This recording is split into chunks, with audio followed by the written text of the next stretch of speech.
Guys, hope you had a good and prosperous sports betting weekend. I'm tired, but I want to do this video because we had a losing day, and I want to talk about that really quickly. Before I jump into the losing day, let's talk about the good stuff going on. So we had won, going into today, we'd won 27 of our last 30 days, which is absolutely phenomenal run. To have 3 losing days over the course of basically a full month is pretty amazing. Yesterday in college football, we went 9-4.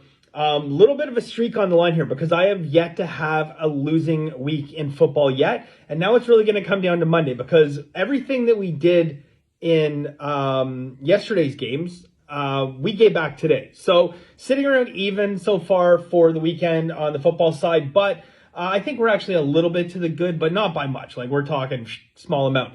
Our top play today, we had, it was a tough way to start the day. So we actually started the day 2-0. Then we had our big play of the day, English Premier League game. It was a full unit play, but we were laying a bit of juice on this one. So it turned out to be the biggest risk play that we had, under 3.5 goals. And they got 2 own goals. Yes, they scored 2 goals on their own net. So that's how we lost that one. We had under 3.5. It finished at 4. Disappointing. Overall for the day, we finished 6-8. We lost our free pick today as well, which, you know, obviously disappointing. We lost that by 1 point. Thought we were going to get it done there. I wasn't really watching the game. Spent some time with the family today. But when I checked my phone, there was like 9.5 minutes left. They needed 2 touchdowns in order to beat us. And they scored one with like 8 minutes left. And then again with, I don't know, 2 minutes left or something. So that's how we lost that one. Disappointing. And it is what it is. At the end of the day, look, I know that NFL, it gets people triggered sometimes, okay? And they like to focus on, and go look at social media, okay? They focus on, you know, the bad calls. They were robbed here and robbed there. Look, when you practice bankroll management, you have the luxury of not allowing that negativity to enter your life, okay? Just accept the fact that you have good happen to you as well as bad. But we don't dwell on the good things that happen. We say, all right, that was good. And then we move on, right? We forget it really quickly. The bad stuff that happens, I mean, you know, we take to social media that the game is fixed and the refs are out to get me. And, you know, this is everyone's fault but my own. You don't need to do that, okay? And I really feel like, you know, the people that are that emotionally hung up on games are the people who are out there betting 10% or 15 or, God forbid, 50% of their bankrolls on one game, right?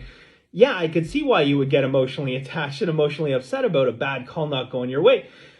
Over the last 30 days, we've won 27 going into today. Okay, with 27 winning days, you don't think that we've had some good luck go our way? Absolutely. You cannot win 27 days out of 30 without having some calls go your way, without having some plays go your way, without having some turnovers go your way. But you know what? How quickly that all goes out the door when a team scores 2 goals on themselves, right? And you think, wow, God, I'm the unluckiest guy on earth, right? Look, this is the value as well of, you know, doing things the right way and betting on sports using bankroll management, that if shit happens, it happens, okay? You don't need to get hung up on it. It's not going to ruin your day or your week or whatever, okay? You forget about it and you move on to the next one. And maybe the next time a call goes your way. All right, it's a double-edged sword. It goes both ways. And I think that, you know, when I see people posting 15 posts about one play or one call in a game, the first thing that comes to my mind, this guy's not practicing bankroll management because he's really adamant about this. Or maybe he's just a super fan. I don't know. But look, I did this video because I think, you know, it's important. I always try to talk about my wins as losses. And look, during this run, I've been doing videos every single day, win or lose. It just happens that we were doing a bunch of more videos on winning days, right? Obviously, because we've had so many more winning days. But I wanted to do this video because after doing like videos the last, 5 winning days in a row we've had or something, I can't now ghost you guys on a day where we have a losing day. So I want to do the video, losing day, weekend, pretty much sideways. It is what it is, and try to get back in the win column tomorrow. We got a couple plays tomorrow that we've already linked to other games before. We had like some teasers and actually had a couple money line parlays. It's rare that I have parlays, but I had a couple money line parlays, including a big one, tied to a bet tomorrow night. So not sure what I'm going to have above and beyond that, but I'm going to cap the game from scratch, go through it all, and see if we can identify some more value. If there's more value, we'll bet it. If there isn't, we won't. And that's just sports betting. So leave you with that, guys. And again, from the messages that people send me and the people who've been on board for the past few months and, we've had a lot more people sign up at masterclassbenderwins.com, by the way.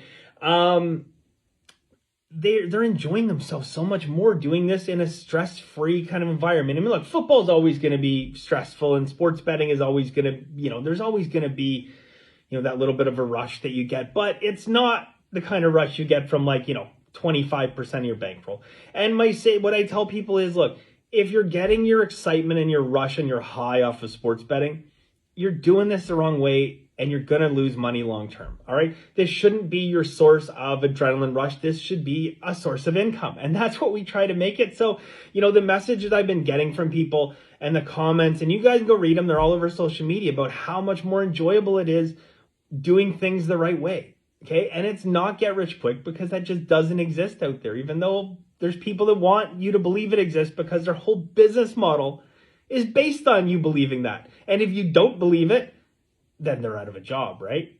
So at the end of the day, guys, look, practice bankroll management, do it the right way, understand you're going to have winning days, you're going to have losing days, and everything in between. So it is what it is. All right, guys, best of luck, and we'll see you soon.